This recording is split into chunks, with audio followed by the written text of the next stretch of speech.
Drinks and Dogs. Again, the whole purpose of the show in general is just to show different perspectives and, have a bunch of cool dog trainers talking and having a good time and having some drinks. But yeah, the whole purpose again is, as far as building the community and dog training. Today I have, two friends of mine, Jake Fass, I said it right, from True Loyalty in Minnesota. I've known Jake for a few years now. Great Mondio ring decoy, great pet trainer, great all around person. And then we have Jake Scott from Ohio. I got it right that time, not Chicago. From Heights Canine, another Mondio ring beast, great pet trainer. And, something I just found out too, we were just talking about it, was the detection side that you're doing. And he helped me out with a couple of things with that. So these are the Jakes. So good Jake and bad Jake. Good Jake and bad Jake.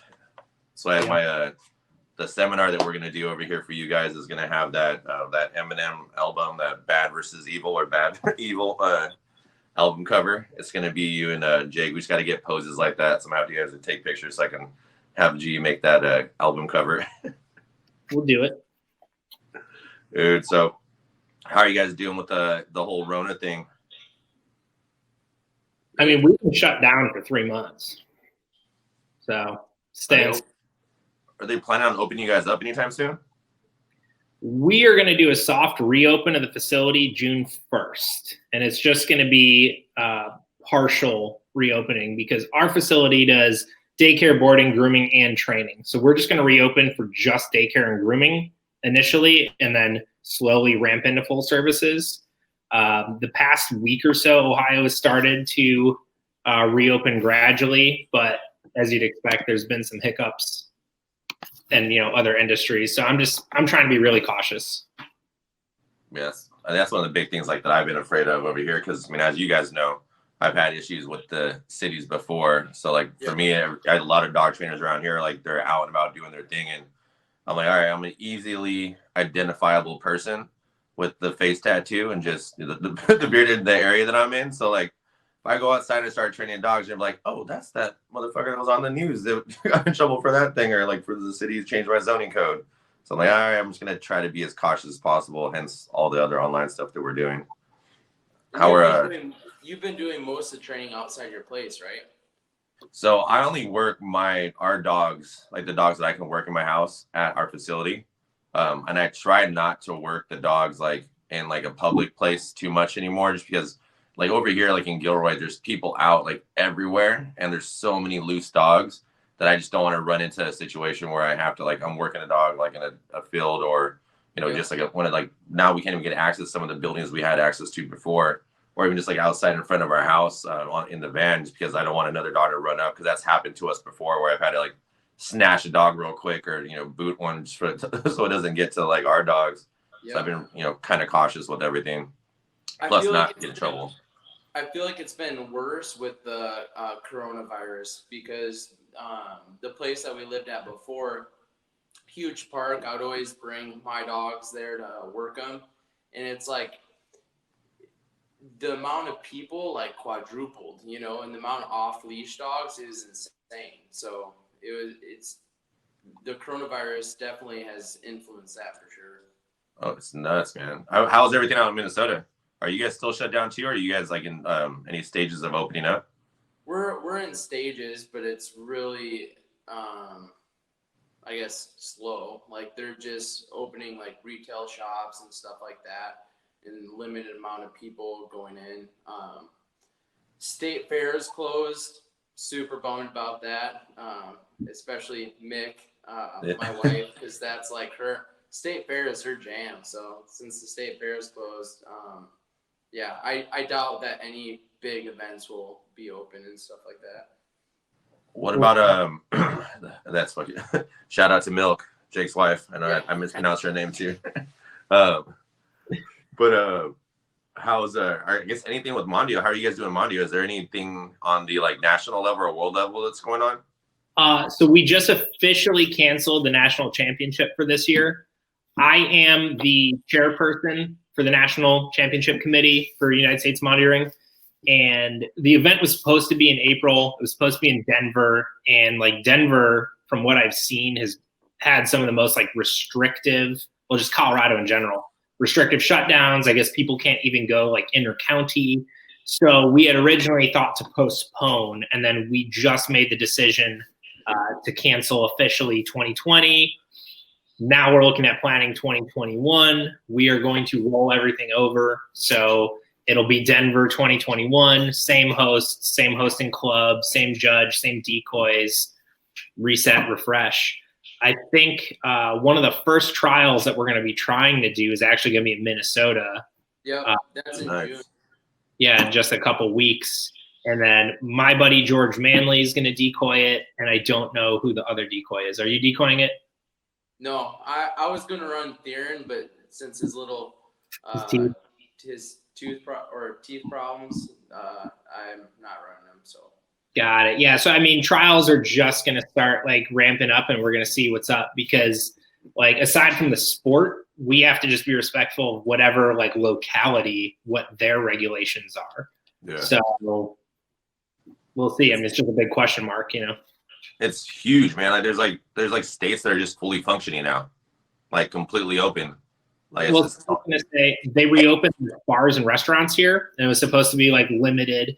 And then, of course, like go to social media, and bars are packed shoulder to shoulder. People are reporting things to the health department, like just chaos. And as they reopen more things, like we'll see how respectful people are. And you know, I think that like Ohio's done a good job of like flattening the curve, whatever that may, you know, look like.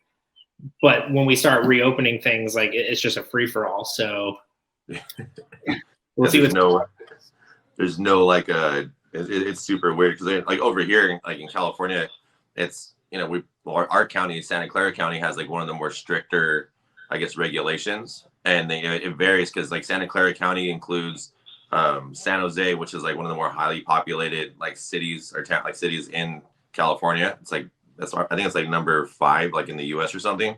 So like they're super highly populated. And then there's Morgan Hill, where our old facility was, which is further south, more like ranches and like farms and stuff, a lot more spread out.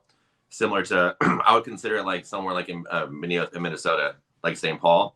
And then there's like our Gilroy, which is even more farm country and everything like that. So like we're holding the same regulations, even though like I believe like our town or city doesn't even have anything going on because we're in the same county. So like the restrictions are crazy. Like even the Chamber of Commerce over here, they hit up whoever's in charge of Santa Clara County. Like they send this whole email out, this exactly what to say, and send it to them so they can open up at least our town, because it's killing like small business over here. I mean, everyone's dying out because we don't have like the volume that like San Jose does. Yeah. I mean, so that's been something, you know, that I've been juggling since March. You know, 5-6 years ago, I was holding a leash every day. And then as our facility grew and our business grew, I turned into HR, admin, dealing with the people, dealing with licensing, compliance, and dealing with our facility and facilities. And so like since March, since we closed, my every day has been combing through like the BS that's posted, trying to find like real information, and then continue to navigate it from like the small business owner side, regardless of industry, and then also from like the dog and animal industry specific side, and trying to see where we fit, because a lot of the stuff coming from like the governor and the county and even the city, we aren't mentioned anywhere. There was nothing that said that a dog training, boarding, daycare, grooming center was this, that, or the other. And so trying to figure out who we should align with for the best safe practices for everyone, for clients, employees, you know, staff and dogs, was incredibly difficult because we just were like non-existent. And at least in Northeast Ohio, there's a huge community of dog trainers and animal professionals that we just weren't represented, and we were kind of an afterthought of. And I don't take it like negatively. Like, I mean, just there's so many different tangents of industry to like track of, but that was a huge challenge, at least from like the business owner standpoint, is just figuring out like what rules do we follow and when. Yeah, that was when we talked to the city over here. I called them, I think it was like a week and a half ago, and I was all right. I was like, well, animal care, we're kind of in there just as a dog training because we take care of dogs. And then they're just like, well, you guys aren't labeled. So one of like the major like city people like in our area was like, just run it and see what happens. I was like, nah, I've already done that. Yeah.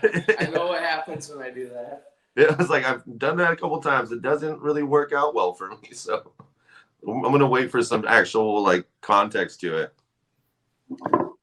it. So good, Jake. How's the dog training going with you? Are you still non-compete, huh?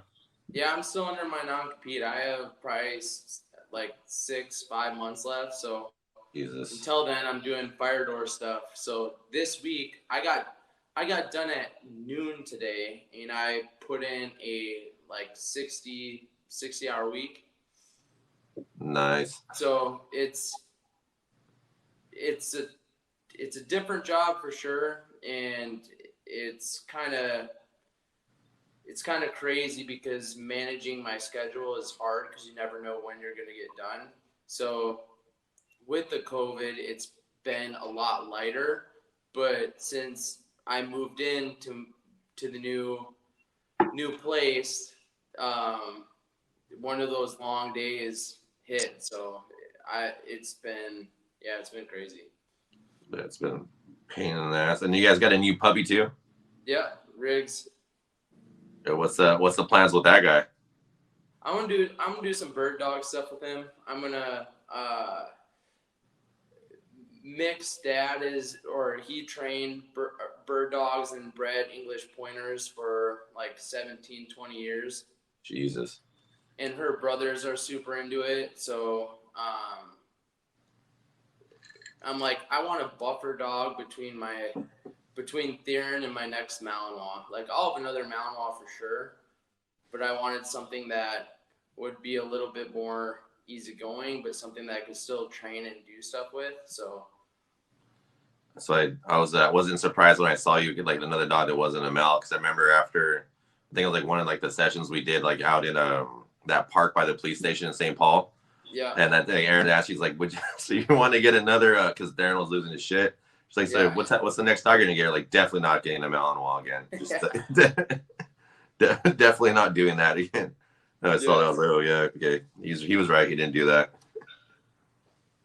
No, he's a lot of dog, and he's fun to train and stuff, but he's not practical, So, like, when people come over, I have to put him away because he would take someone for sure. He's kind of sketchy, and yeah.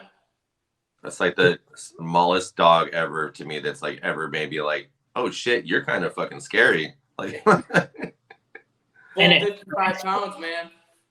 So Jake visited me and stayed at the old house, and Theron walked in the house. He was in the house for 3 minutes, and then was like, "Yeah, this is." And so my roommate at the time comes home, and he blows up, and she's like, "I fucking live here," and he was. But like, so that's just it. It's like that dog's got big personality. Like, he travels and he establishes himself very quickly. And then another time I visited Jake in Minnesota, and I was like, all right, just like watch a movie or something. And he was doing something, wherever. And for 2 full hours, Theron was in his crate that was under the TV, and it's like built in, just looking at me, growling for 2 hours, just growling at me. I didn't move. I was watching fitness, just like, dude, I get it. So, like, it's a lot of dog. Yeah, he's definitely that's a funny thing. It's like that was like one of the questions I got. We'll talk about later, but like that's where like people ask me about like can sport dogs do like law enforcement or like personal protection work? And I was like thinking me and Bad Jake Scott, we talked about this before, because like your dog, we talked like one of your dogs, right? Like it's highly titled, but like just a big like super social butterfly type of dog, right? I have 2 Ring 3 dogs. One of them anybody can pet and anyone can handle. Like, flat out, you could walk up, tell him OPA, and he'll just start healing with you. And then I have another Ring 3 dog that has maliciously bit a few people, and he'll hunt you. Like, that's just it. And so, like, you can't just say sport versus real or whatever, because I've sold a few Ring Sport title dogs that are now police dogs, like just wrecking people, like doing the thing and getting good street bites. So like it's the dog. The venue that it has competed or trained in is irrelevant if they have what it takes to do what you need. Yeah, because Theron, when he was 2, I remember I was contemplating whether I should move on and do sports stuff or sell him to like to a department or something like that, you know. And honestly, I think he'd be happier if he could just bite all day, you know. Like that motherfucker he would definitely be wrecking people. I don't remember. I remember if you remember this, Jake, but when we were at that park and you sent him out for like a search, and like he came up, like I was contemplating even wearing like a top, but I was like, nah, that dog's fucking psycho. So I'm gonna wear the top anyways, but I forgot the cup, obviously. But I remember he came in around the tree and he just started like, he looked at me and I was like, oh, you're not gonna fucking you're gonna wreck me. You're just gonna attack me. And like I think he kind of came up and like tagged me like in the chest real quick, and then he got me like in the groin, like I'm real quickly just trying to like move around stuff so I don't have like permanent injuries. Like dude was like, you definitely want that. Like you that's it, definitely. Yeah, and then there was a trial with Jake where he went after Ryan. Where, you were doing a flea attack and you thought it was like a search. Like he didn't even care about the field. I'm running. I left the field and went he in towards like the spectators. It was freaking nuts. And I did like double the attraction because I saw that like shift of focus. Yeah. And I was like, no, like I'm the guy. And the second Jake sent him, gone. Yeah. And that little dude bites hard as shit too. Yeah. All right. So I don't know, but you've worked him before, right? Before you got hurt. Yeah. But in that day, he did not bite me as he chose to exit and go do his other stuff. He's like, nah, I'm cool. I'm gonna go do some other shit. I'm gonna wreck somebody for real. All right. So let's go ahead and do some questions. All right, so this is a good question, especially for you guys, because you guys have both competed in decoys or decoying in trial. But I got a question from Liz Galvin, and it's how about becoming a decoy, and only experience is just training dogs. So she wants to know just how to become a decoy and like basically any advice that you guys would have for that.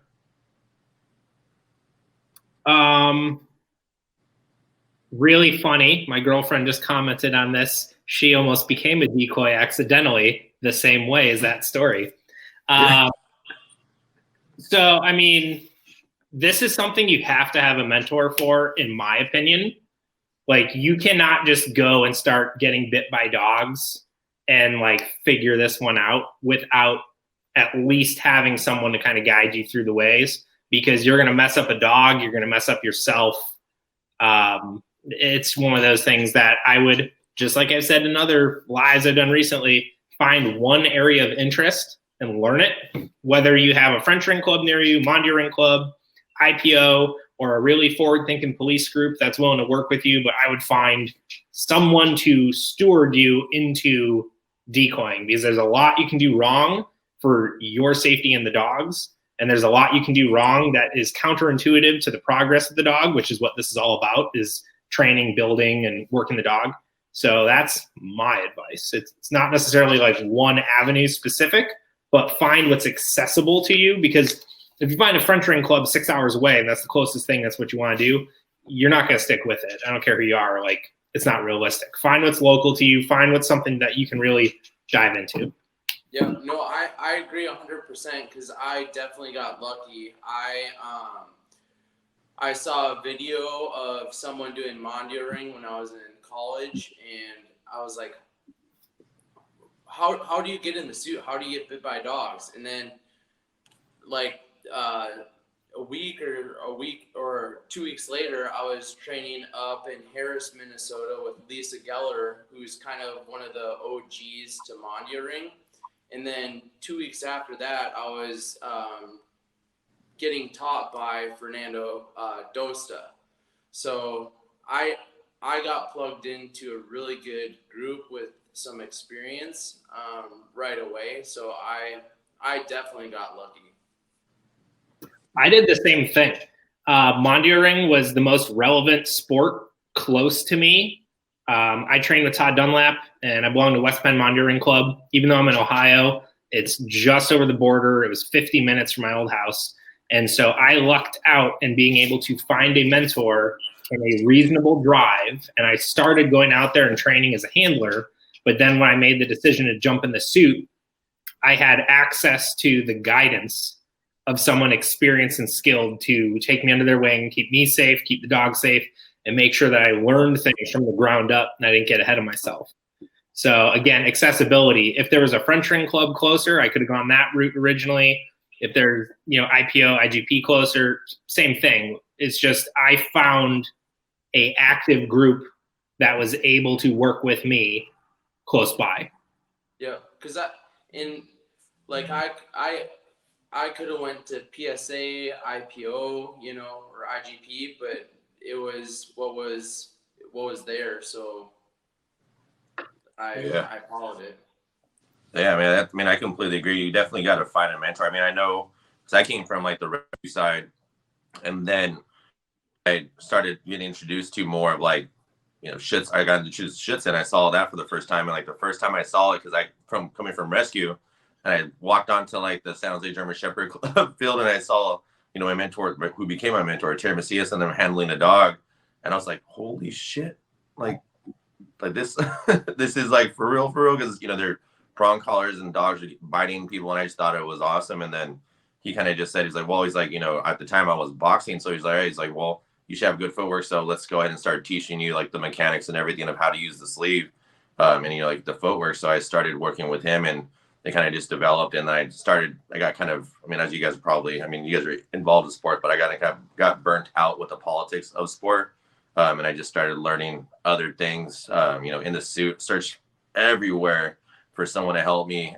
just to learn more mechanics of the suit. And finally I found another mentor, my Dave, when I worked with some DOD dogs, and he was just kind of teaching me about like, muscle flexing and all this other stuff, and like rewarding the dogs for digs and all this other things. I felt like it was just way better. So it just became now obviously I put my guys through the ringer, when it comes to, anyone who wants to apprentice for me. Like I put them through like shit that I had to go through.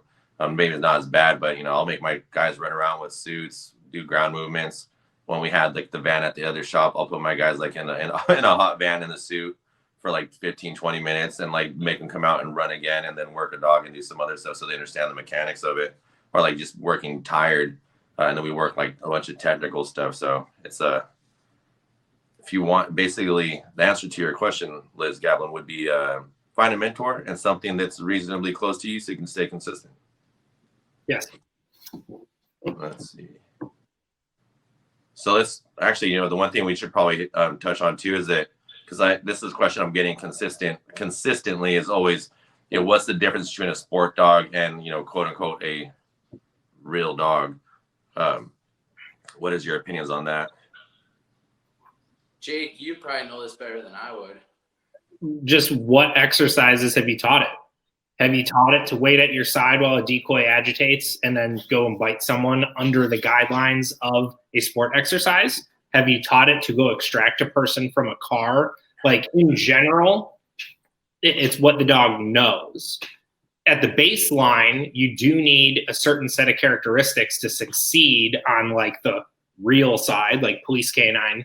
But at the same time, like it really, aside from like those genetic building blocks, it's just what training the dog's been taught.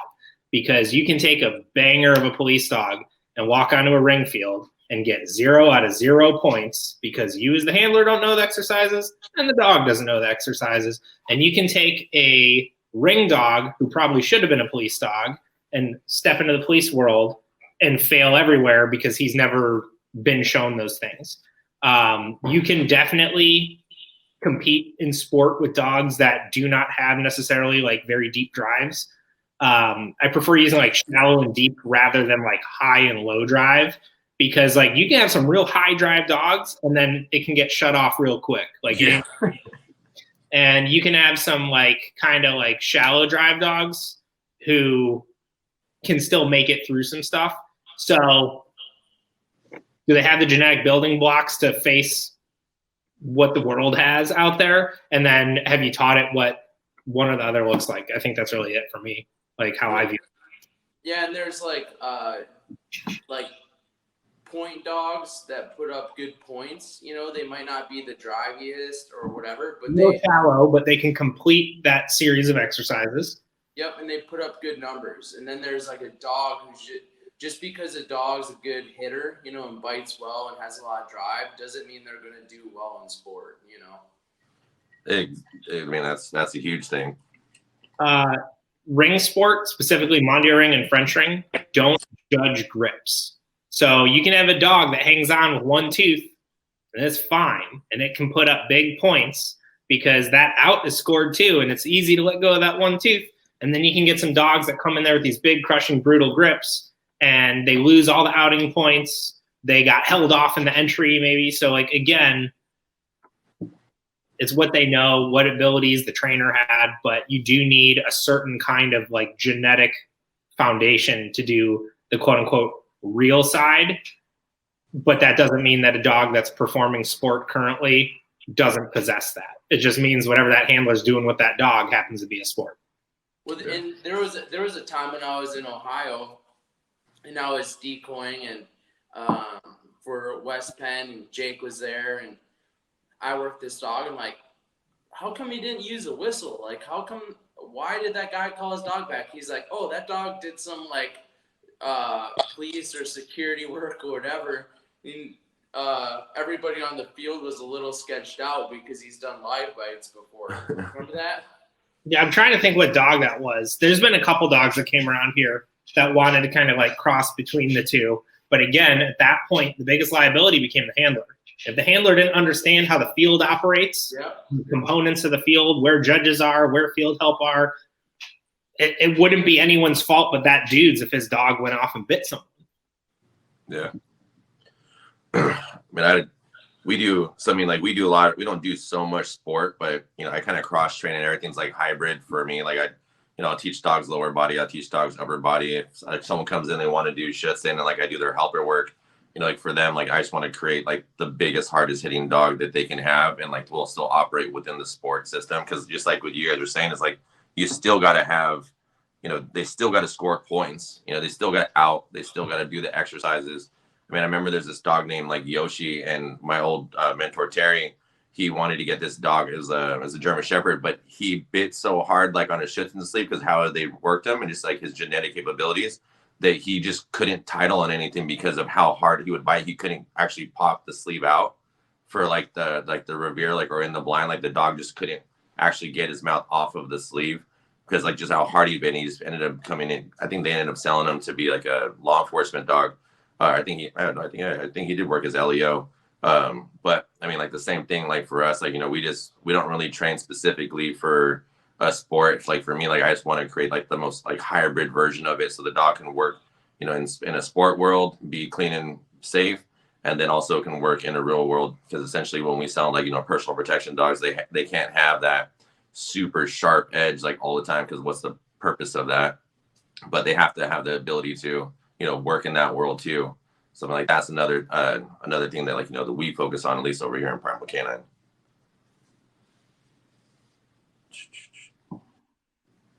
All right. I forgot I'm gonna do another one here. All right. Jake, I'm gonna let you take this one. Dog barks outside because of their reactivity or reactiveness. Would you crate them or would not monitor? Yeah. If you don't want to do it and you can't interrupt the behavior because you're not there, yes. I thought you were asking a different question that I may or may not know the person who asked it, but that was a good one. But yeah, if you cannot be present to mitigate a behavior, then using control measures such as a crate or even a bark collar are very appropriate. Like I like baiting like Bad Jake and then KD with those questions too, because I just know like inside I feel like there's just like something that's happening. Like there's the amount of fury that's probably in there. I've never talked like dog training with Katie. I've only talked suits because he has a Kura suit that Jake laid out for him, and then I, got squared away for him. So I don't know what side of the thing he falls on, but like I just view dog training as extraordinarily practical. And like, sorry, it's an animal, thinks for itself. And if you can't be there to give information and there's a problem, it's very simple to just remove the dog from that equation to prevent it. Well, and when you think about it too, dog training is really simple. It's teaching a dog what you want, what you don't want. Like that's, exactly. That's and if you're not there to enforce those rules after they learned it, it's kind of unfair. It's counterproductive. Yeah. Yeah, I think like that's like a huge problem that we face like all the time, especially. Well, I mean, good Jake. When you did like the day training stuff, you lay all this foundation and you do all this work. Like for us, when we do like our board and train, we lay all this foundation and we create this communication system so the people understand, and we try to keep it as practical as possible. Like, hey, like you do this when they do something good, you do this when they do something bad, you keep them in the crate, you manage this position, and you do all these other things. So it's like, making sure that, and like for some reason it's just, and one thing I've noticed too, and it's only in California, I've traveled throughout like the country now, like doing seminars and everything, but like only in California, like the concept for some reason is just too much for people to handle. It's like you have a live animal inside your house, but you want them to be free and like do all this other stuff. What do you think they're gonna do? Like what? Like that's in Ohio too. So like I genuinely want training clients to be successful.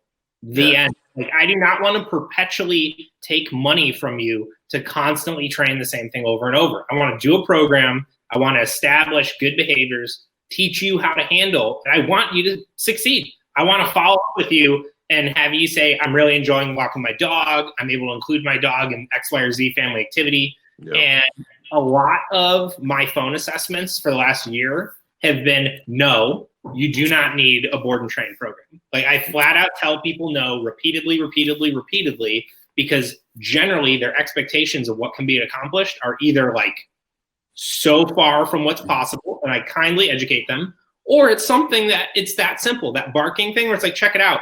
If your neighbors are getting upset while you're at work and your dog's barking, Garmin makes a really cool, smart bark collar. Yeah.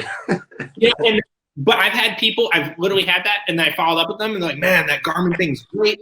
It gives you a readout how many times the dog barked and when, and they're able to start seeing these patterns. And like, I didn't need to take someone's money to just tell them how they could mitigate a problem in 5 minutes on the phone. They'd never heard of a bark collar, or they thought they were cruel and they didn't know that there was something out there that was more like progressed and advanced. The end.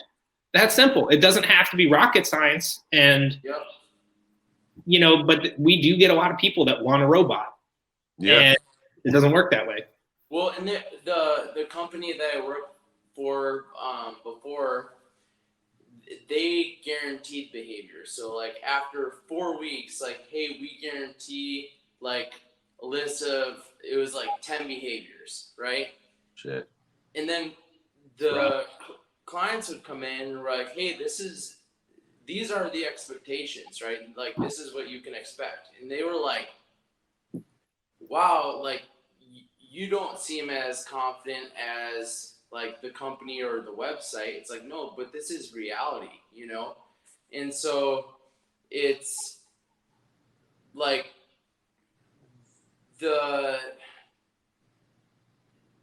it's just giving people realistic expectations, right? So if like, this is what you want, hey, this is how we can get here, but it doesn't have to be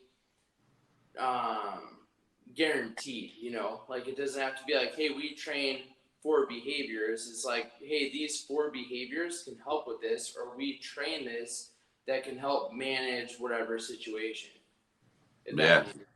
Like that's like one of the big things, like with our board and train program, is like I'll tell people like, all right, write a list of goals. Once your dog is here, we're gonna go over those goals, because we do like a minimum stay, but we'll extend our stay if we need to, if the dogs aren't there, or we'll send the dogs home if they're like too stressed or whatever is going on, or like like when they hit that like mental cap when they've been with you for so long. So I was like, we'll send him home and then we'll, bring him back into the program later. It's like, but you have to do these transition lessons. And then, because we have like we call it, it's like our lifetime training. So like once you're in the board and train, you can train with us for life and we'll continuously work your dog through it. But that's the one thing I always tell them is like, it's not, these dogs aren't programmable robots. Like they're even like us as people, like, when it comes to like fitness or like do anything like that, once you stop, working on it, you're going to lose it. Or like if you have a behavior that you're trying to fix like within yourself or like trying to grow in as a certain way, like you have to stay consistent to build. So why is that expectation for the dog to be better than that? Like, all right, cool, they did 2 weeks or whatever, how long they did the 10 things with Jake, with good Jake, is like, all right, now you're going to maintain this forever. Like, well, it doesn't work that way. Think about if people applied that. So my surgeon told me 6 months post-op, I'd be walking 80% and gradually returning to sport. My surgery was October 31st, Halloween. Walking to the mailbox 3 or 4 times a week is like the highlight of my physical activity. Like, highlight. What if I was blowing him up, being like, you promised me? And that's how it works. Like, there's variables at play here. Eric Stambro is at my house, and he watched me go down the front steps. He's like, are you allowed to do that shit? He's keeping me in check because the last time I saw him, I'd kind of overextended, and I told him, he's like, don't do dumb shit. So, like, it's one of those things that, like, people need to realize that, like, there are limitations to what a dog can accomplish. So jumping back to that sport versus real, there are limits to what that dog can accomplish in either venue. And it's okay. The dog is what it is. And so on the pet side of stuff, we do 5 behaviors in our board and train. 3, 4, or 5 week board and train. It's dictated by how much work that dog needs to get them to our kind of like minimum. But we do sit, down, heel, recall, and a place command. And we use those things. And we create habitual behaviors. But I'm not guaranteeing them. Yeah. I'm going to coach you how to work through problems because you will have problems. Things are going to break. I can't guarantee what that living, breathing, thinking animal is going to do, but I can help you continue to be successful. And so this has taken this huge turn from one simple question about barking outside, but like it drives me nuts with these dog trainers that promise things. And some of the worst of in rescue and behavior stuff. Hey, your dog that's killed 3 cats and bit your daughter? I got this. Give me 2 weeks, $4,000 therapy dog. And like that sounds like an exaggeration, but I think all 3 of us know someone that someone that would take that money 100%. Say that today. So as jokingly as you said that is something I've fucking heard from like a client that someone's guaranteed. Like it wasn't like 4 dog. It was like it's gone to like 5 dog fights and it just bit my kid in the face. But like this other person said in 2 weeks they'll get all these behaviors done, and I'm like, oh, don't. Like, yeah. Dogs are dogs, and dogs do stupid shit. Like they do things unexpected. Yeah. I, as a small business owner, consult with a team of people. One of them being an attorney. And all the time we talk about this, and he's been with us for 6 years, and he's like, this is the worst industry I have ever worked. Like, when we're going over just what we do so he fully understands, what are we committing to clients? What are we doing with their animal? And he's just like, the variable of the unknown with what this dog has going on in its head, and then what those humans do with it, is the most like liability wrought, devastatingly, like I would tell you to stay 1,000 miles away from if I could, because you can't manage this. And the thing that really haunts me is I can explicitly explain things, and you guys both know I'm a talker. I can tell you to such fine detail, and that person turns around and comes back and is like, sorry, didn't hear it. So my dog will be good. And they're like, no, sorry. So like, yeah. Coming back to the original question, the most black and white simple thing, dog barks outside and you're gone, manage him with a crate or a bark collar when you're not there. Yeah, I'm following now. Let's get another question now. Yeah, that one went that one went deep. That one went awry real quick here. Not me barking. All right, this is a good one. I think it's MXNXKA. I don't even know how to pronounce that or if there's any way to pronounce that. Examples of corrections you use also when you start using corrections for puppies. Puppies. I was thinking the same thing. My puppies do whatever they want for ages. And how do I get away from having things destroyed? Oh, I manage the environment. So I make sure that my dog's in a setting where I don't need to correct them. Jake, you jump into this because you have a puppy right now. That's super relevant. So I manage everything that he does. Like, I make his world smaller. So if I don't want him to do a bad behavior, like, he's either tethered to me, or in an X pen, you know. And then when I can manage it and I have my full attention on him, then I have him out doing stuff. But I set him up for success versus failure, you know. Yep. So that's the biggest thing, is just like, hey, ask yourself, when you're in a situation, is your dog gonna fail, or are they gonna succeed? If they're gonna succeed, then go for it. But if they're gonna fail, like, how do you keep them from failing? You know, manage it. What age do you guys classify puppies in now? 8 months and under. Jake. Oh man, like for me, I have expectations, but you know, in that saying, like, your brain doesn't fully mature until you're 25, right? Like, Pretty sure I'm 35 and this thing hasn't matured at all yet. But for me, a dog doesn't fully mature until they're 2. You know, once a dog's 2, then it's like, all right, I can really expect a little bit more from you. But until they're 2, it's like, all right, my job is to put my arm around you and show you what's up, you know, to show you what to do and what not to do. I think I make that jump from puppy at like 8 months to like young adult or adolescent. And I say that a lot with clients, and I kind of think that to myself. But I still treat them with a lot of management, probably up until 2.5. But I don't necessarily call them a puppy. I definitely call them like a young adult or whatnot. Yeah. And for us, like our board and trains at work, I'm not interested in working with a dog under 8 months, if not a year old, because that like biological clock, we can't rush it. They have to be like mature enough to do like mature dog things. And even like holding a long place for like 45 minutes, an hour, like actively holding it, like knowing what they're doing, not falling asleep on it. I can't expect that of anything younger. And so, yeah, I still say like 8 months is a puppy, but like Jake said, up to like 2, like that's a young dog that needs a lot of guidance, regardless of what you do. And you're just showing them. Like, I just show them stuff. Like Riggs, my puppy, I think he's like 4 or 5 months old now. Like, I just let him be a puppy. I manage him. I don't expect him not to do stuff, you know, or really to do stuff. I'm just showing him things, you know. It's like, if he does it, great, I reward it. If he doesn't, then whatever, you know. Like, I don't have these like super high expectations for a puppy. Your puppy had the coolest name before you changed it. Just saying, by the way. What?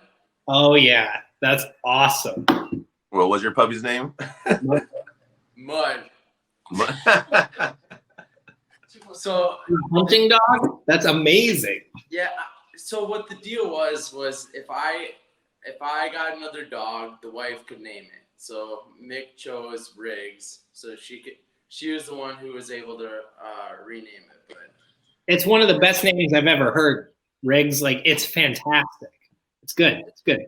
Is Mick in the room with you? Because I just saw you like. I'm sorry, man. I didn't mean to throw you under the bus. So I have actually 3 dogs playing in the backyard. I have Mick's friend's golden retriever, and then my younger sister's border collie, and then Riggs just ripping it in the backyard. So, dude, how's that fucking the Malinois that you guys you rescued? He's doing well. Like, he's doing search and rescue stuff. So he was gonna be put down because he had some separation issue or separation anxiety / like crate anxiety stuff.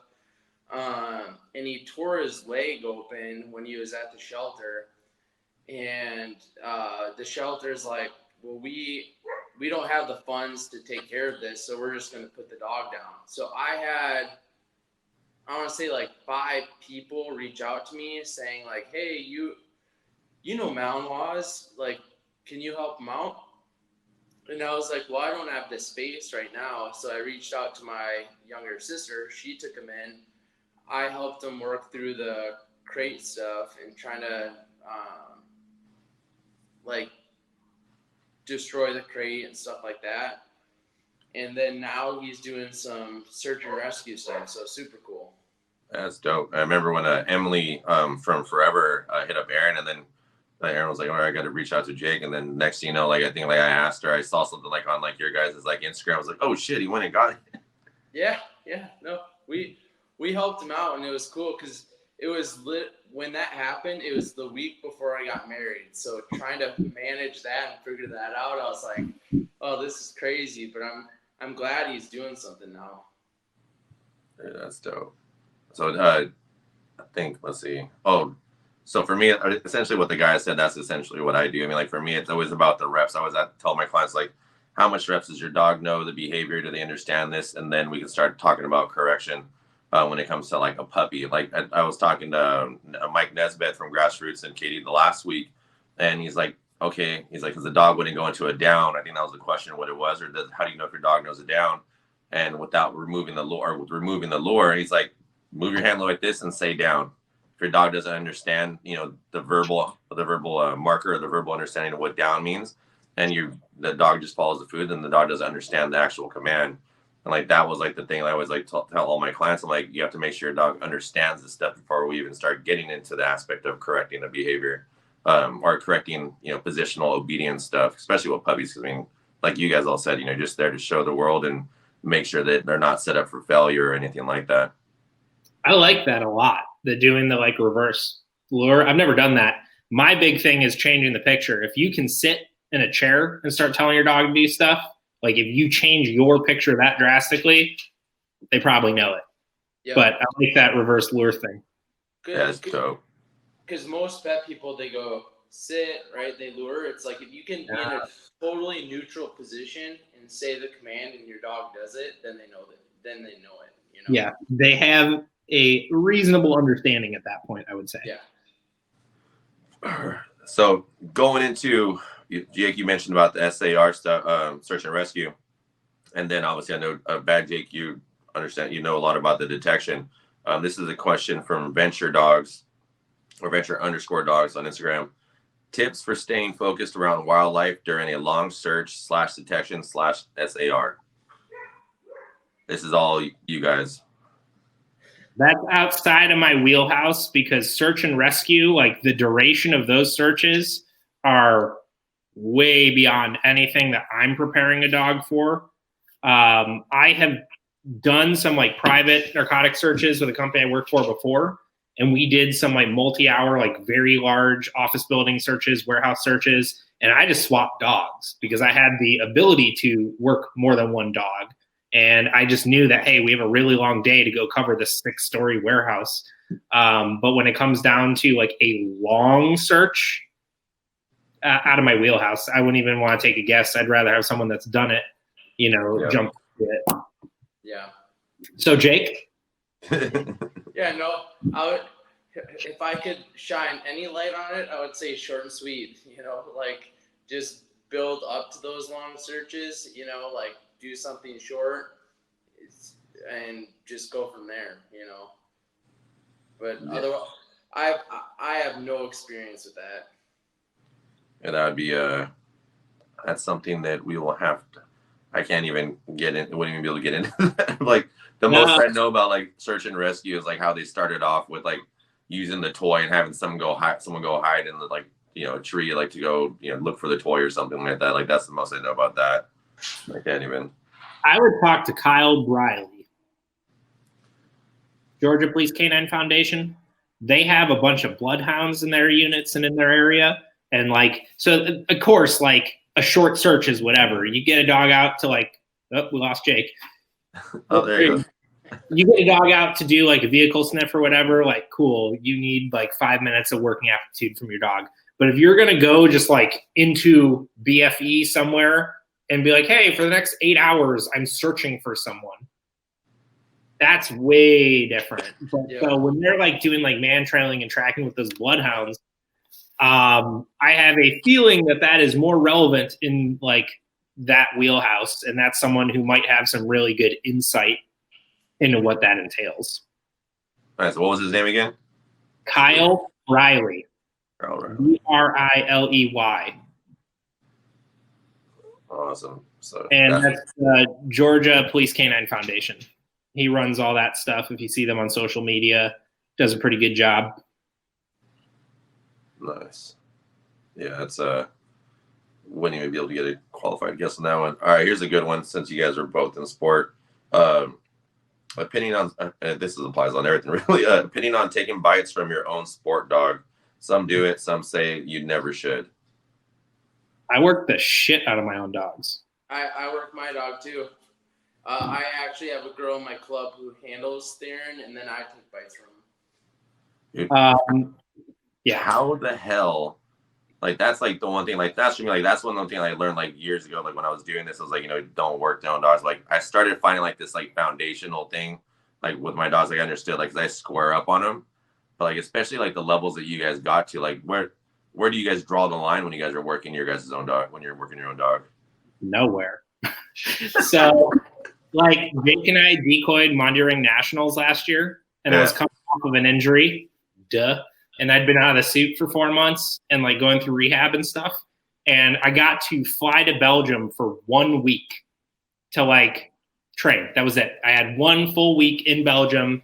Tommy Verschoren and his stepdad and their club hosted me and like put me through the ringer. But then I came home and I needed to like work it up for the next 2. So my neighbor came over every day and handled Pager, and I just did the thing.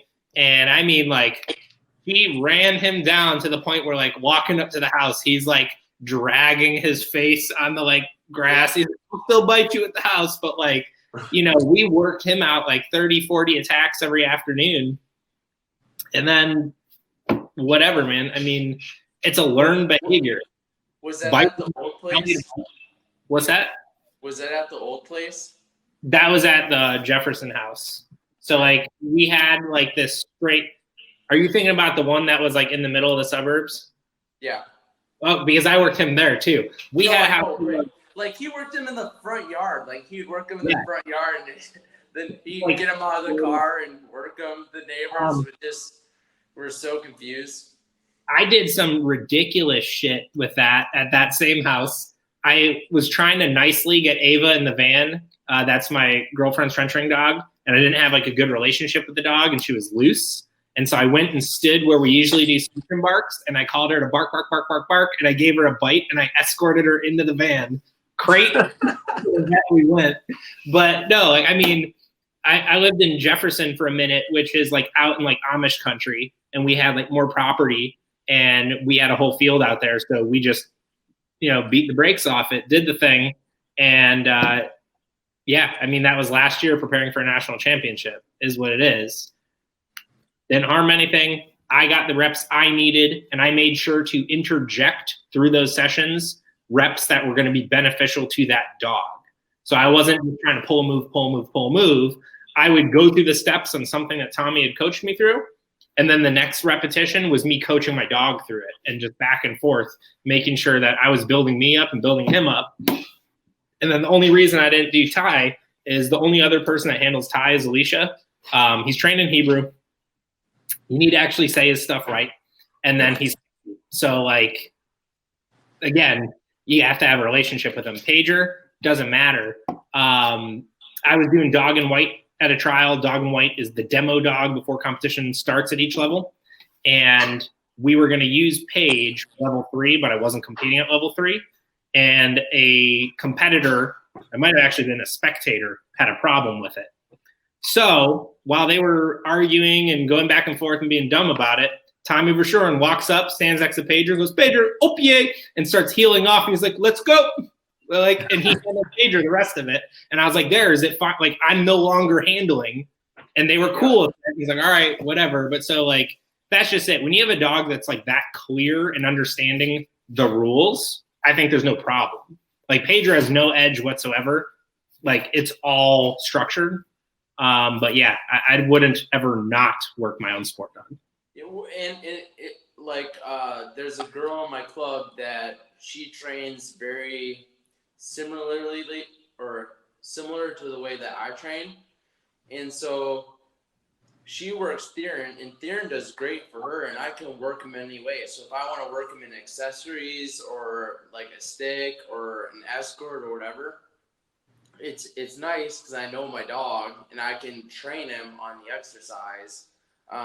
And she can do the prep line stuff and the start line stuff and does that well, so it works out for me because I don't have I don't have decoys, I don't have decoys that I can use all the time, so it makes it a little bit more challenging. Shit, you might have me over there in a fucking second if California decides to extend this bullshit. I already told Aaron I'm gonna pack the dogs in the van, get an RV, and grab Ivy, and then we're gonna get the fuck out of here if they try to keep pulling us out of this thing. Like, all right, I need to go start working some more stuff. But over here, yeah, I got hit him up, hit you guys up. But for me, like I think there's a certain level that you get to, like when you're working a dog like civilly. Like for me, like hidden sleeve work, once I get to a point where I'm doing like hidden sleeve work, when I'm starting doing muzzle work, when I'm starting to do this other stuff that we do for like our personal protection and law enforcement, like there's just certain edges I won't cross because Jake, you met Cerberus. Like I worked him, I did his foundation, but I did a little too much with his civil stuff. So the first time I put him in front of a decoy, and I think it was like 7 or 8 months. I told him the decoy was agitated, told him the word. Cerberus went right back at me and got me like 3 times in the stomach. Yeah. Like he just from the work as a direct association with I firmly believe that was like on my fault on like what I did with his foundation work and like what I was working with him on. And I think I went too far. But like, like Lucy, I worked Lucy's, I got her foundation work, built her grips, made sure they were where they were at. And after she was like 8 months, I just switched her over, or basically switched off. I don't work her anymore. And then Zilla, who's Ozzy's son, I mean, I can probably work him because he's sporty and like he literally has like, there's like no malice to that dog. Like everything is fun. Everything is like, we're good. Like I can work him on the suit, but like, I can't add really any pressure to him on that because he still has like that relationship with me.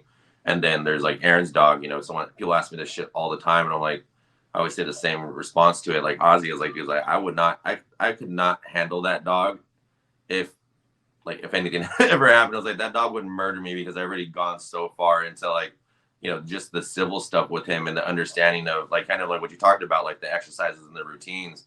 Like he understands me now as like, okay, cool. Like, you're someone who can get lit up if shit gets, if she tells me to. Well, I think it's dogs.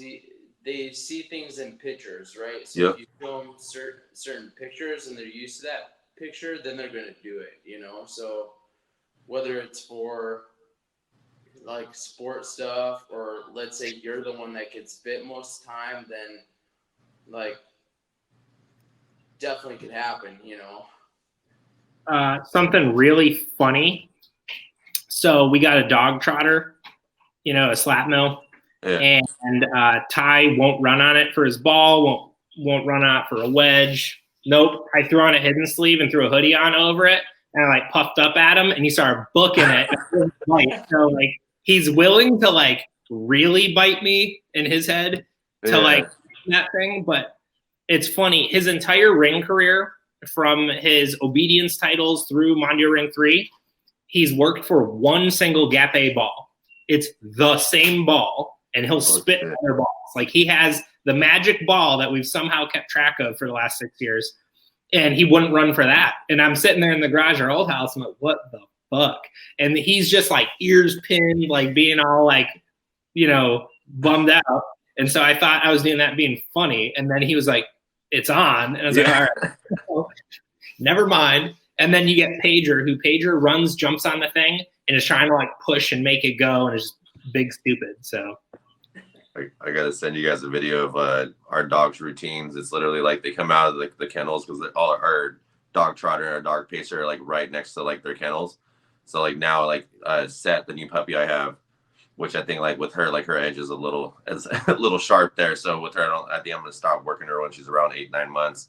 But they literally will jump out of the fucking like of their kennels when we let them out for potty runs. They go to the restroom and I let them back in the house, and then they're just on that trotter. Like 3 of them, like Lucy, Set, Cerberus, and Zilla.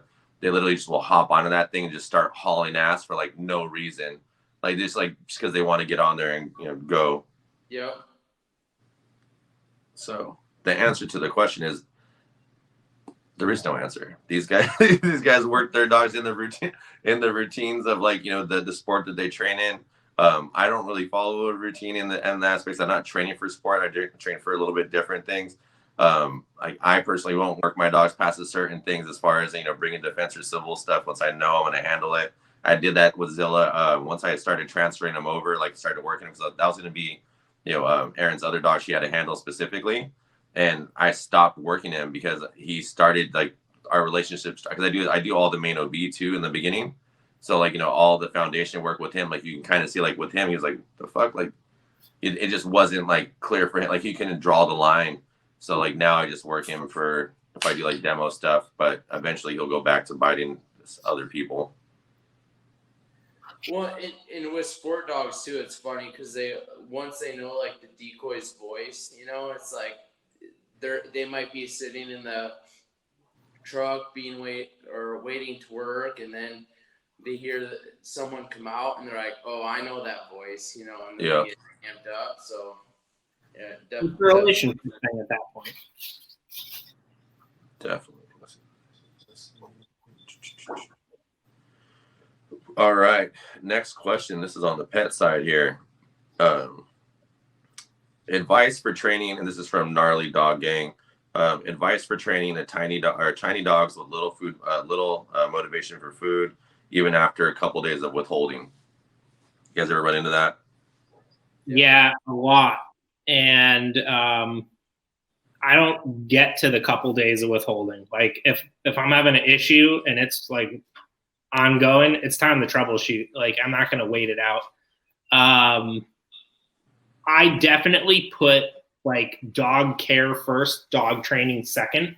So I try to think as much as I can about what's going to be like the least conflict and the most successful. And that comes again, like full circle from where I started dog training, where I thought anything is possible and everything's possible. And now I just try to be realistic, like reassess if what I'm working on is necessary, because there's some stuff that like the dog doesn't need it. Like, yeah. I can't think of an example right now, but like there's some things that people ask where it's like, for why? Like for what purpose does this dog need to perform this? Little dogs, I've had really good luck with low-level e-collar stuff. And the only thing, and it's like a visual thing for the client, is seeing that box when it's the same size as the dog's head. And like the e-collar micro, the box is almost the same footprint, but it's dramatically thinner, like depth-wise, and it's lighter. But so that's just it. Bye, Jake.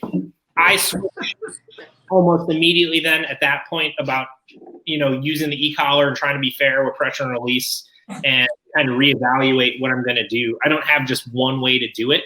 I would love to start every dog motivationally with food, but if they don't have it, I need to get cruising and find what's going to work. No, I agree with that 100%. Yeah, it's so like that's like the one thing that I've dealt with, because I'll touch like close to 40 dogs a month, and it's been like that for like the last like 7 years. So it's like, I work with a lot of variety of dogs, and dogs who like aren't necessarily food motivated, although like all of our dogs do end up working for their food. It's just kind of, for me, it's like just like what we're doing and how we're doing it. And also like, what, Bad Jake said, it's, what is this dog even like capable of doing? Like there's certain genetic limitations and even just limitations in the dog that they can have. But, going into, the micro or the mini, that we flip that sideways too, because that thing has like multiple things there. We had a dog that Lee, we talked about earlier. He was working a dog named Sausage. The fucking thing is this big. Like he's like this big, and like he was on e-collar because you have to kind of be fair in the level of correction that you're giving them. You can't like Oh. pull on them. And like, the dog was super reactive, like very reactive to people, like, very reactive to dogs. And like, he literally thought he was like 8 feet tall. So, we had to figure out what was the way of correcting and how can we reward him in the way that would be fair to him. And he built, the retainable behaviors. So we kind of had to finagle it. But like, that's the one thing I always tell, like, all of our clients is like, sometimes, you got to call an audible. Like there's certain things that you have to change and adapt. Like, we call it balance. We are our tailored balance training, but, it's always independent on the dog that's in front, making sure that we, like we use like happy hours. Sometimes I'll throw like hot dogs in their food, or sometimes like I won't go to a certain extent when it comes to with withholding, but it depends on like the behaviors that we're working with. If I'm just trying to establish like general obedience, or if I'm just trying to correct a behavior that's like, like reactivity or, aggression and all those other stuff where the dog's life's on the line, then we figure out where it is. But with little ones, we try to basically put them mostly on e-collar just so you can be a little more fair and consistent, because, that physical strength that most people will utilize, especially if they're frustrated with the dog reacting or anything like that stuff, can be too much for that dog, even though they're a dog, they're still physically impaired in the way that if you yank them like this, like a German Shepherd, they're going to get hurt, or anything like that. So. Yeah, no, I mean, that's been a struggle my entire professional like training career, is figuring out how to scale things, and getting like well versed with the e-collar is a game changer, because that's just it. Like my leash handling at this point, I think, is pretty developed. I can adequately, I think, kind of roll with the punches. That client, no way, because they've been getting dragged around by their dog or dogs, the history of owning dogs, for their whole life. And their concept of what kind of pressure to use is going to be blown out. They're like completely irrelevant. So being able to roll with something that is less physical from the handler is really important. And while the person who's asking, if they're asking as a professional who's like struggling with a client's dog, you're going to have to like troubleshoot that dog in front of you, but you have to remember who's going to be handling that dog in 3 weeks or 2 weeks, or even later that afternoon after the lesson, and realize that they don't have the same amount of leash time under their belt. And just because it's successful for you doesn't mean it's successful under the umbrella. So like that e-collar stuff and keeping it like real simple. And that's why I said like reevaluate, like if it's what we're working on that significant. Like you talked about a dog that's so reactive, it's like endangering its life over things. Okay, cool. Is working on sit today the end of the world? Yes or no? Like, can we roll on to something else and work on something that's relevant to the root cause? That's kind of how I look at it. And it's something that, I mean, I've continued to try and like bounce things off of people, learn from other trainers, because everyone's got tips and tricks. And yeah. Like that's like one of the things that we're constantly hearing over here too, like, the adaptation of who like dog trainer talk versus, like normal people talk. So like a lot of times, like people always ask, like, I get tons of questions about like, why I don't use like negative reinforcement with the e-collar, like for my pet dogs or for the pet people we have, like, stimming them into positions, like the knee popo stuff. And I was like, dude, I can barely get a person to reward on the correct time. Like, why the fuck am I going to teach them to correct their dog into a position and not reward at the same time? I was like, as a dog trainer, do I have to know that? Yeah, I know about that. I know what we can do in the process of it. But as teaching a pet owner, it's hard enough to get people to show up to lessons. Yep. Lessons they've paid for. And you're sitting there twiddling your thumbs, or like in follow-up of a board and train where it's like, hey, you have X amount of lessons. Please give me a call. Let me know if you're struggling. And then you finally meet with them and they go, man, the last 3 months I've had this. And it's like, why didn't you pick up the phone? And I know they go both ways, but when I send a text and you just say, hey, things are all right, things are great, what info do I have? You know what I mean? So like, that's just it, is you hit it right on the head. They're dog owners that want to enjoy their dogs. That's how I try to look at this. They do not want to necessarily open that book and learn how to be a dog trainer. Yeah. So like, just making that training work for that end user. Definitely. And even now, like, even with dog training, we're, like you said, Jake's like, Bad Jake, you said, like, we still talk to each other as dog trainers and learn stuff from each other and, still do those things. I mean, there's just so much other stuff out there. So, mean, there's quite a bit there. So answer to that, just adapt to the dog. All right. There's like, I'm trying to just pick the ones that we have, or pick the better ones that we have. I like this format a lot better than Instagram Live. Dude, that's why I started doing this one. Ideally, or realistically, probably for when, oh, we lost Jake again. He's going to pop back in a second again. All right, I'm turning. I was making sure my phone was dying, so. All right.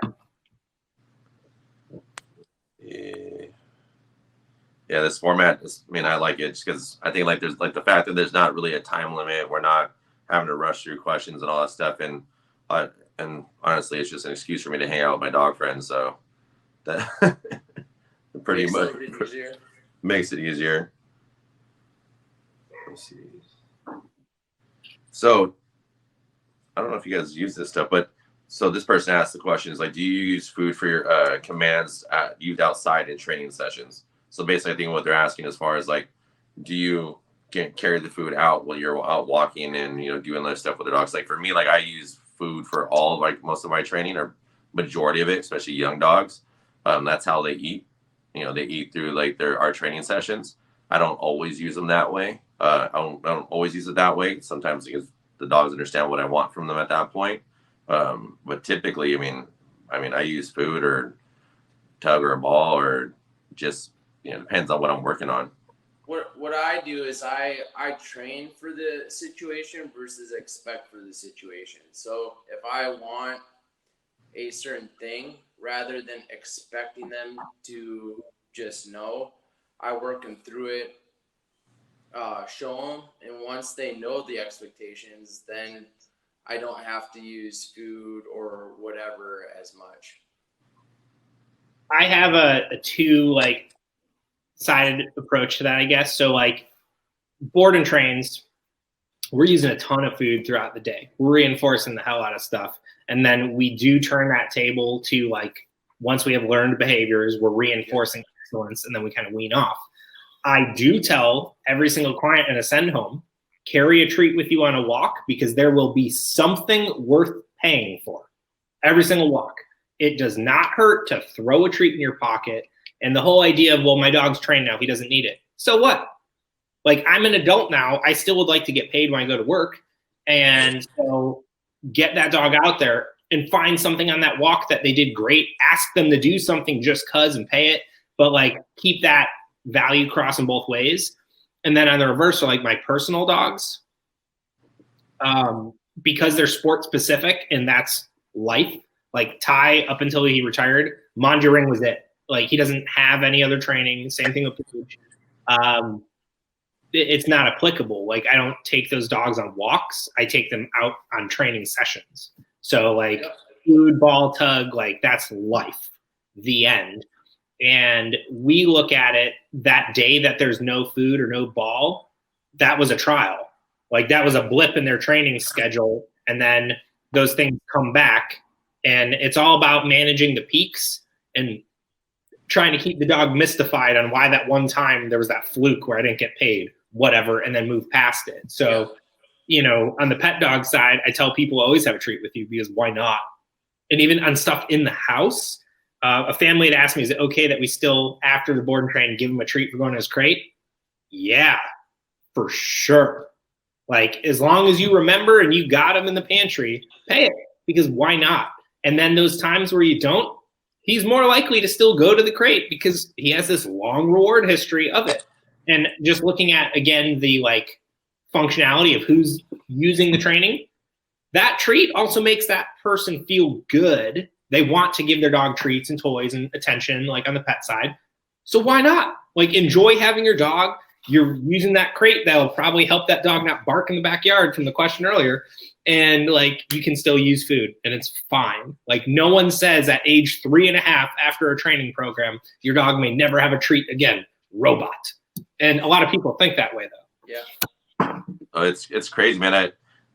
So like Nino, we had a Nino Duarte, the STS Canine guy, and he came over here and he was saying something in like one of the seminars. And one of my guys actually told me later, and then because we constantly use food, and like Nino had said, he's like, I guess in the seminar I was like, hey, it's like, who told you when to stop luring?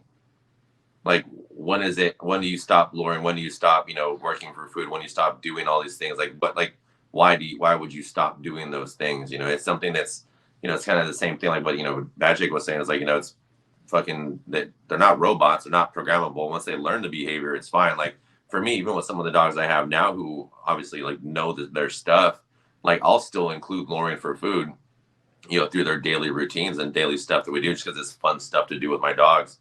And even with like the boarding trains, in the beginning, like we focus heavily on lure and then we fade the lure. And then once they understand those things, I'll even like go back to luring if I want to tighten certain things up or create a new position or behavior.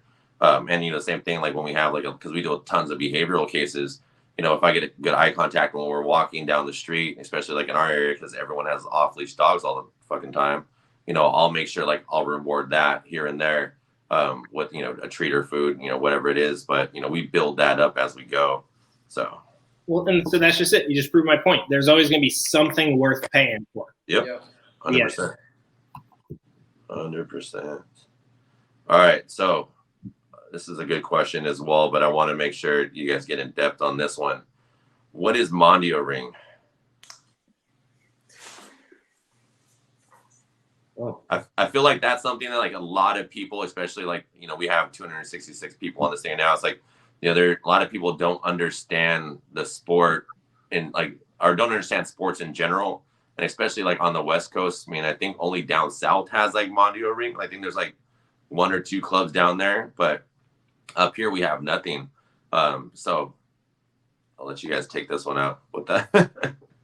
All right. I would say monitoring is you have to generalize everything and you have to get your dog used to like pretty much every environment, because you never know what the field's going to look like. You never know what's going to be thrown at you. So you literally have to train for everything. So even like broader, Mondio ring is a internationally sanctioned working dog sport, recognized by FCI, and it has its own Mondio ring commission under FCI. FCI is the entire like international umbrella organization that governs breed registries, dog sports, the judging, the rules, the everything of international dog. And so Mondio ring is a working dog sport that judges dogs in obedience, jumps, and then protection exercises. And so what we were talking about earlier answering questions is the Mondio ring program, level 1, level 2, level 3, those levels have a set group of exercises in them. So when we're training a dog for that sport, I train those jumps how they have to be. I train the obedience exercises how they have to be. And so that's what I was saying about like the difference between real and sport. My dogs that compete in sport, they just know that program for that sanctioned sport that I've chosen to compete in. I like competing in Mondio ring because there is an international world championship. I like that there is that level of competition to aspire to. Sports like PSA don't have an international championship yet. Some of the other sports, French ring has in this country, or at least in this continent, they have an intercontinental cup, but it's not a world championship event. But so there are, in that broad picture, various working dog sports that all include some or all of those elements: jumping, biting, obedience, but in different frameworks. And so like Jake said, Mondio ring is a game of generalization. So you have those set exercises, but that field is going to look different every single trial. It's themed different. The exercises will be in different places. And then they're even in randomized order. You do not know the order of those exercises till you show up at that trial that day. So it prevents you from creating certain patterns with dogs, and it really tests your dog training skills. Then you have the generalization that even goes further beyond that. One of the exercises is the retrieve of a thrown object. You must throw the object at least 5 meters. There may or may not be a line. If you do not cross that 5 meters, depending what judge you talk to, some, like Jake Schneider, will give you a 0 on the whole exercise because, well, Jake's a serious kind of guy. He's like bad. He was my mentor, so Jake Schneider was he rules. But at the World Championship in Russia 2 years ago, Leanne Shinton, she can't throw shoes. You can ask her about it. And they took a point deduction, allowed her to rethrow. But so outside of you stand here, you throw something 5 meters and your dog goes and gets it, what that thing is and whether you throw it over something, in something, behind something, you don't know. And one of my favorite retrieve items that was just gross was one of those natural coral sponges. And they came out with a 5-gallon bucket full of water, and you reached in and got this gross, soggy sponge. You threw it your 5 meters, and your dog had to go get it. Okay, well, your dog loses points for chewing, and it's a timed 30-second exercise. So from the time that you say retrieve, they got to go get it, come back within 30 seconds. One command only. Any additional command, it is a 0. So when you're talking about generalization, you need to retrieve empty bottle, deodorant stick, knotted up t-shirt. Like, your dog has to be so generalized into I pick up and confidently hold everything under the sun, and then they need to see that item thrown over hay bales, between barrels, on a tarp that's slippery. Like, you have to show this dog so much stuff. So that's what makes Mondioring really interesting to me. But one of the more interesting things about it is there are other ring sports. There's French ring and there's Belgian ring, who also have bite work exercises, obedience exercises, and jumps, and they each have their own intricacies. Mondioring comes from the French ring, or the French word for world, monde, and it allows people to compete in a like common sport who train in either of those other disciplines. So people that train in French ring and compete in Mondioring, and their handling and things like that will not put them at a disadvantage. They still have a hurdle, they still have a long jump, they still have a palisade, they have jumps that are familiar. The bite work exercises, if you have chosen to generalize with your dog, will be familiar, and the same thing for Belgian ring. So it's borrowed all these elements from these other sports and created this international conglomerate sport that can be competed in by many people. This past year's World Championship, I was the team captain for Team USA. It was in Poland. And there was something like 32 or 33 countries present. Like, it's a really cool thing to be a part of. And, you know, it's one of the more fun sports, in my opinion, that have a lot of history behind it. That's like the one, so, you know, as far as like the foundation bites, as far as like, because I know like in like French ring, predominantly it's always lower leg in the lower stages, right? Our leg in the lower stages. Doesn't matter. Can go up. It can go wherever. They just got to bite the suit, period. The rules of the decoy are different between all the sports. And so there's some stuff that people that primarily train French ring are going to be training because it's relative to their sport, and same with Mondioring. And there are some things that sketch me out on the receiving end. Pivots or esquives. Yeah, so like in Mondioring, you cannot just like book it and dodge the dog on the entry of the bite.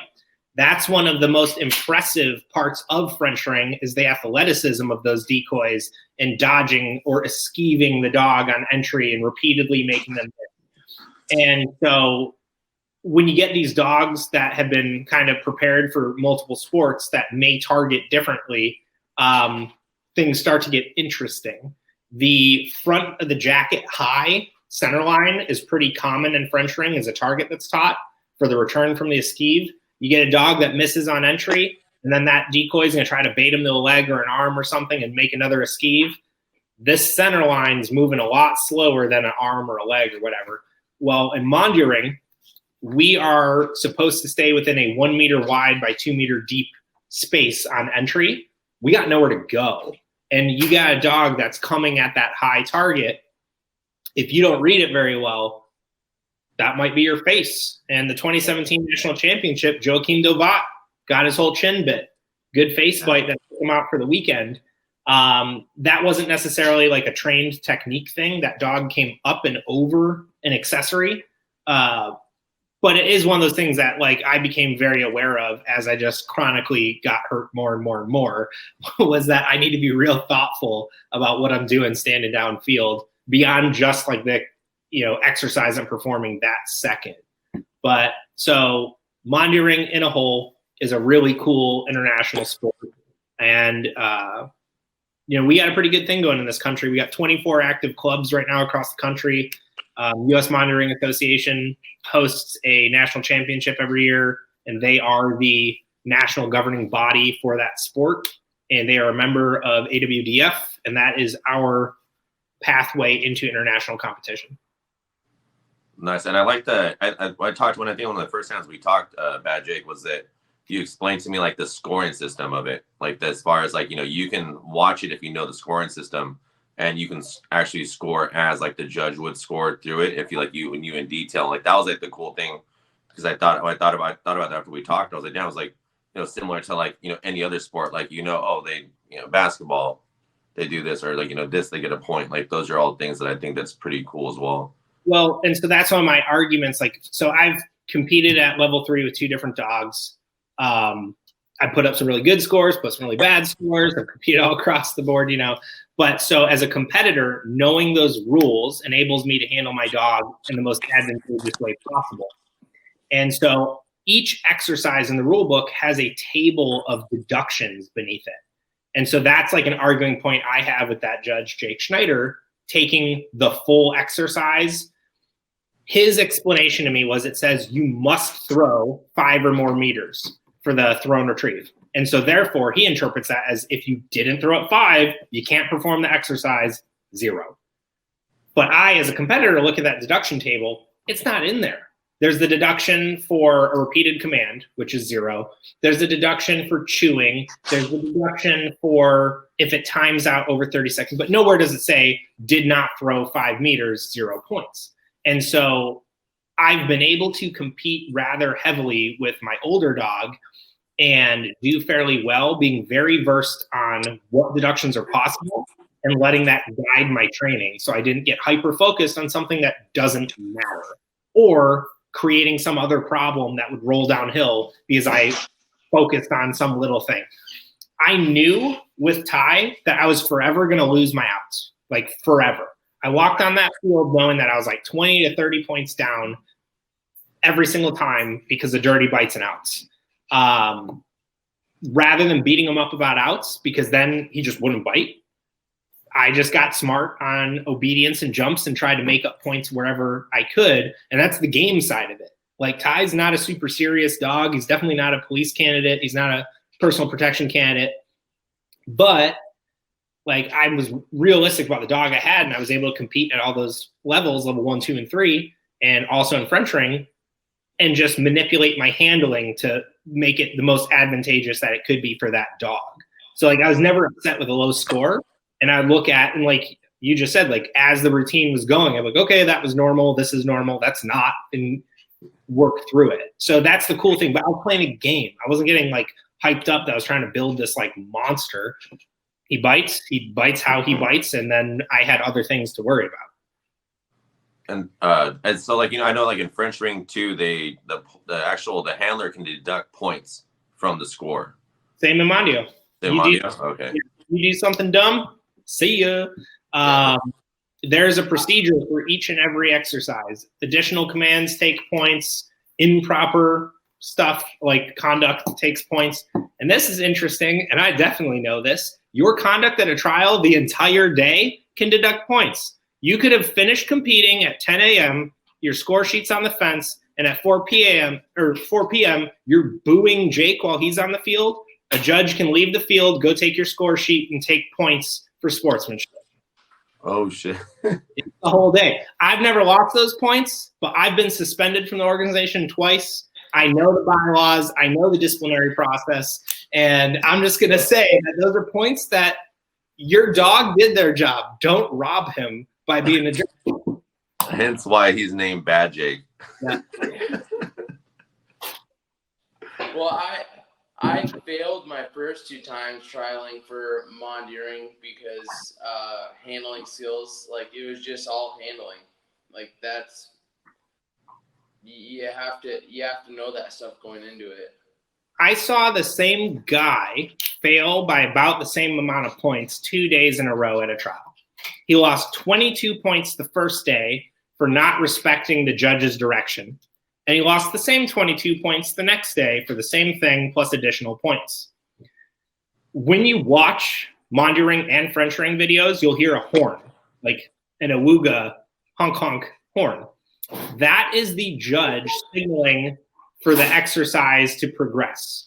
You have a prep line, then honk, you move to the departure line, the start line, the exercise happens, and depending on what exercise, there may be signals for you to do certain things. So people who don't train with horns and or just don't understand the when and the why, if you do those things before the judge told you to do them, you're going to have a problem. Yeah.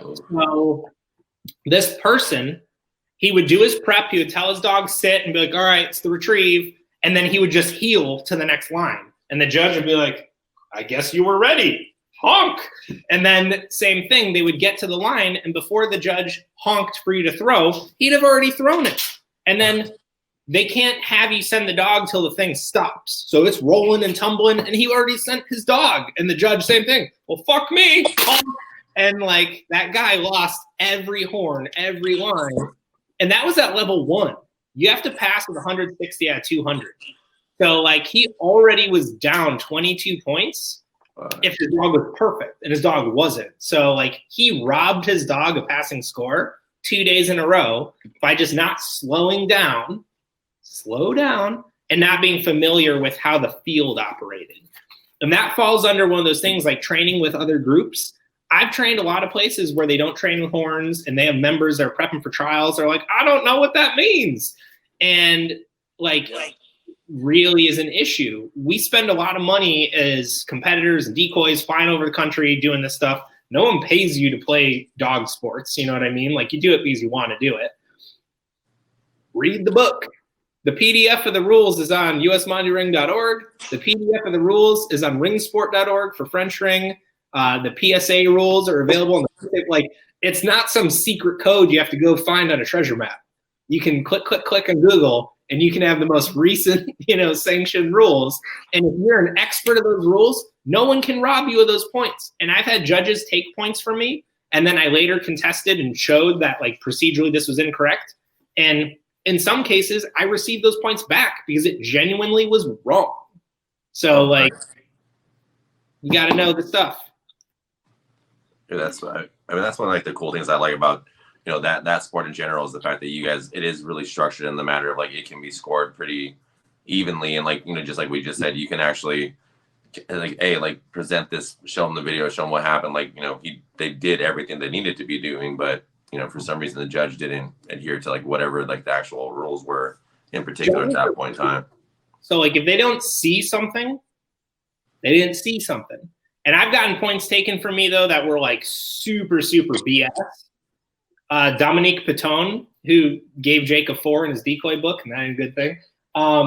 He told me I was smokes a pipe. Yeah, he told me I was speaking to my dog during healing.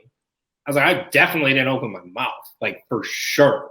But he took my points for healing, saying that I was speaking and giving supplemental commands. And I was like, no, like for sure my mouth was closed. But he thought he saw or heard me speaking. So like I lost it.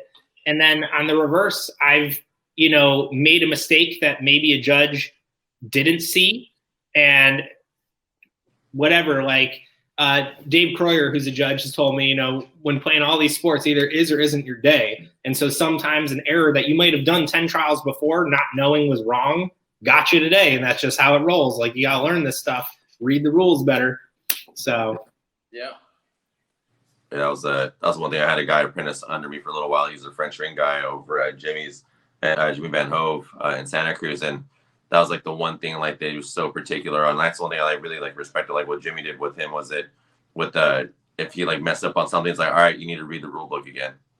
Like you need to go through this. You need to go and like look at this again because you're gonna make your dog fail on their trials. And like I always thought that was like really cool in that aspect. Like it was like that structure there. French ring has 2 different healing exercises, off leash with muzzle and on leash. Your leash may not be touching your dog's back. And at the Intercontinental Cup 2 years ago, the handler for level 1 from Canada sat there for 30 seconds holding his dog on the leash with it looped onto the back. And he had 30 seconds to reset, and it would have been a point deduction. At that 30 seconds, honk, honk, 0 for the whole exercise. You cannot commence with that leash touching your dog's back. And so that's the kind of stuff where like that dude didn't know. That's crazy. And I got to, the first time I competed was under Chad Hunter as a French ring judge. And he was really great during dog and white for the first time competitors. If it's not right, reset it. I'm going to take the point, but like understand that you don't have to stand there deer in the headlights and blow a whole exercise. So like that's the other thing is when you show up to these trials, nobody's out there to get you. The decoys aren't out to get you. The judges aren't out to get you. So like these communities, again, no one's paying anyone to be there, are actually really supportive. It might be intimidating because you might not know some stuff or you might be, you know, new to the sports, but like that judge didn't have to do that for all of our first time handlers. He chose to. He chose to sit down, answer questions, and discuss the program of the day. I've had Mondial ring judges do that. Yeah, I mean, these sports are really cool in my opinion. I think they definitely provide a lot of structure for a lot of people, and you know, a good outlet for a lot of dogs for sure. And to get I mean, just trialing in general, you know, it helps show what a dog can actually do. So one question I wonder if you guys know, I get this question a lot too. So what does the decoy certification process look like for Mondial? They're writing a new certification currently, but the certifications that Jake and I did don't exist anymore. Just you have a written all test. I have to say is don't get a new suit before you do it. And in rain, because that was brutal. Jake did his level 2 in like sheets of downpouring rain with a suit he had never been bitten in. And I'll get back to why that's really a bad idea. But there's a written test, and you have to pass a minimum score on the written test to progress onto the physical. At level 1 and 2, the percentage of passing gets harder. So I think it's 80% or was 80% for level 1, and you had to pass a 90% for level 2.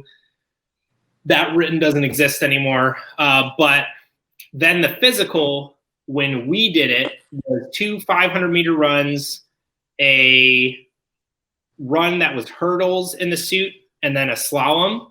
Yep. And then when I did my level 2, they had changed it to the 2 500s, the hurdles. The hurdles are in the suit, by the way.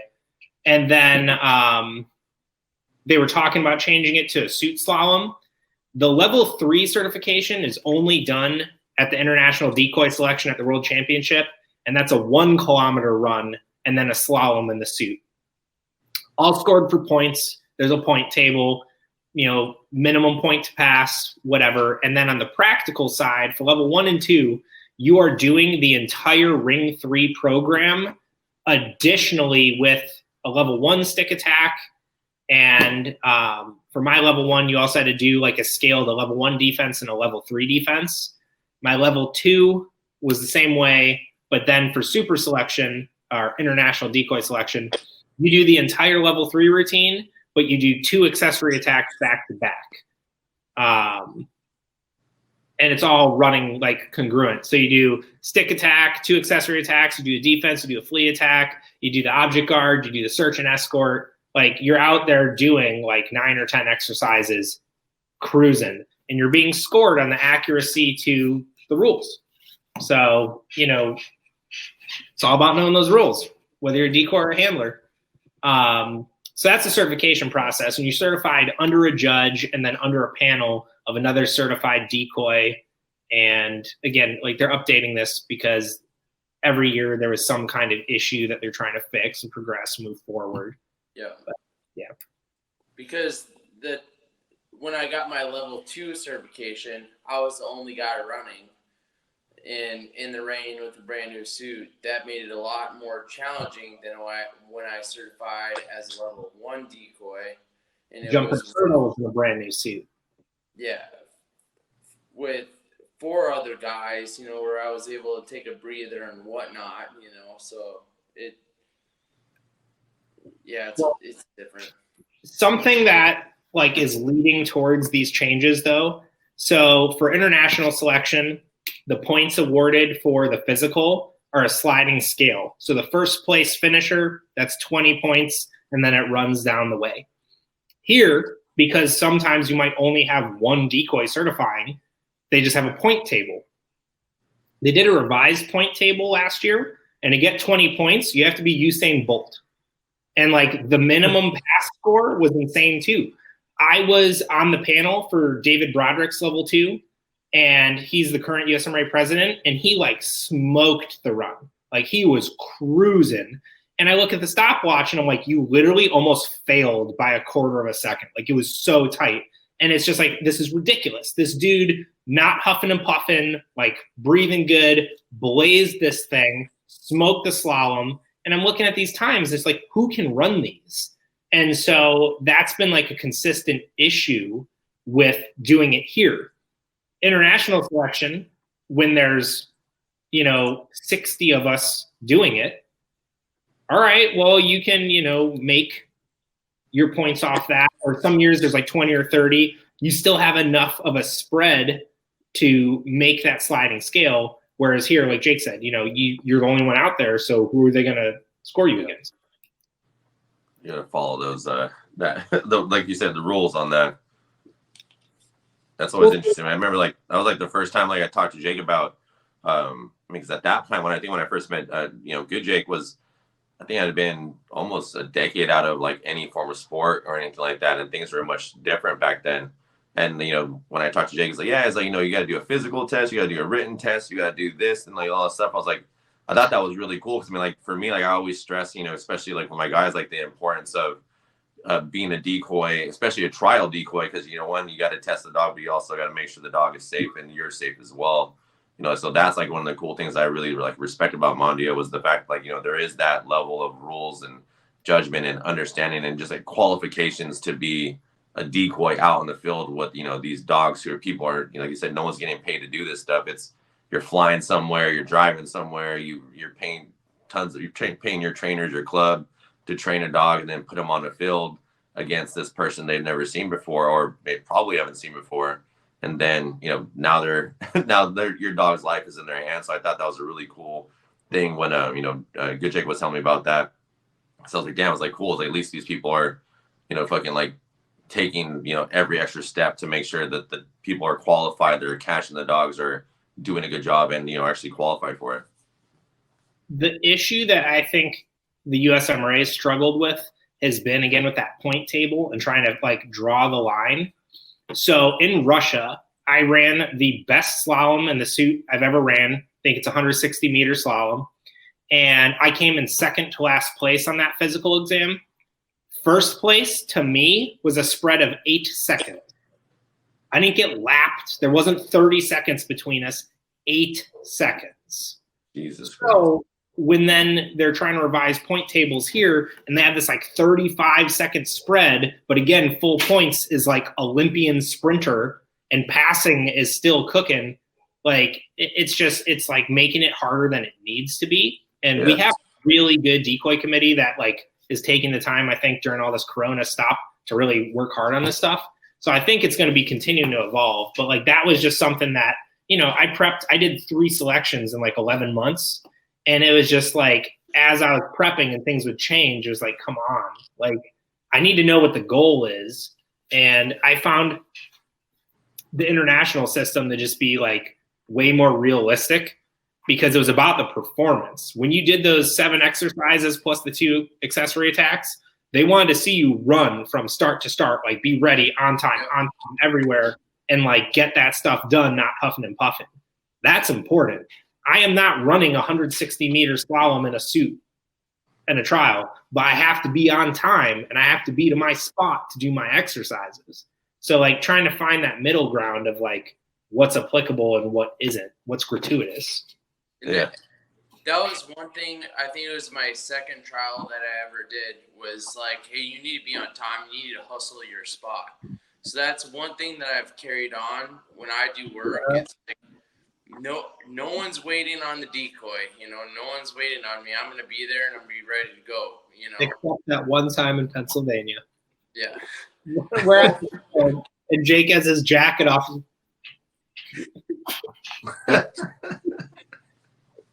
Yeah. I will say nationals though, me and Jake sprinted on and off the field.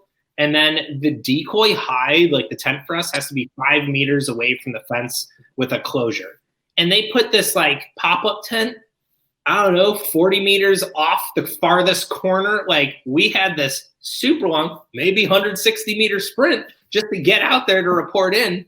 And I was coming off this big injury, and I hadn't been able to do any cardio for like 4 months. I had my whole leg in a rather wild robotic apparatus, and I was puking when I would get back to the pop-up because, like, it was hot. I'm wearing my black Bad Jake suit and sprinting, and, like, you know, someone's like, "Oh, are you okay?" I'm like, "I'm good. I'm good. I'm just living my best life here, throwing up." That was San Diego, right? Yeah, 14 level 1 dogs in a row. Puked. A lot. That's right after you left our anniversary, right, Jake? Good Jake? Yeah. So that was one of the best trips that I've taken. I went to San Francisco, picked up my suit that was there from a seminar that I did, went down, visit you guys for a while. Then I went and did the USMRA Nationals. So it was a good time. I spent like a week and a half out there. Yeah, that's fucking.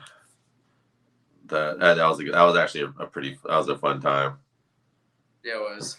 I think like that's like right after that, so I started talking to Bad Jake, and then he had to send me some information as to why he was suspended right after. Yeah. Oh man. Well, shit, guys. Yeah, I want to thank you guys for being on here. Obviously, I want to plug everything that you guys do. So, Good Jake, True Loyalty, out in Minnesota, great, decoy and everything like that. Obviously, these guys are all great guys. Jake Scott, Heights Canine. You have another company too, right, Jake? I got a couple. I have Esquire Arms. We sell some guns. I have Heights Canine. We train some dogs. I saw that video you posted on, like, it was like one of those like memory videos you posted on Facebook of you had, like, you're out with like a rifle and you had like the vest on. I was like, oh shit. I was like, Bad Jake's got some guns over there, man. Yeah, we do some stuff. But you used to have snakes too. Yeah, Jake stayed at my old house when I was also Jake the Snake. Like Jake the Snake.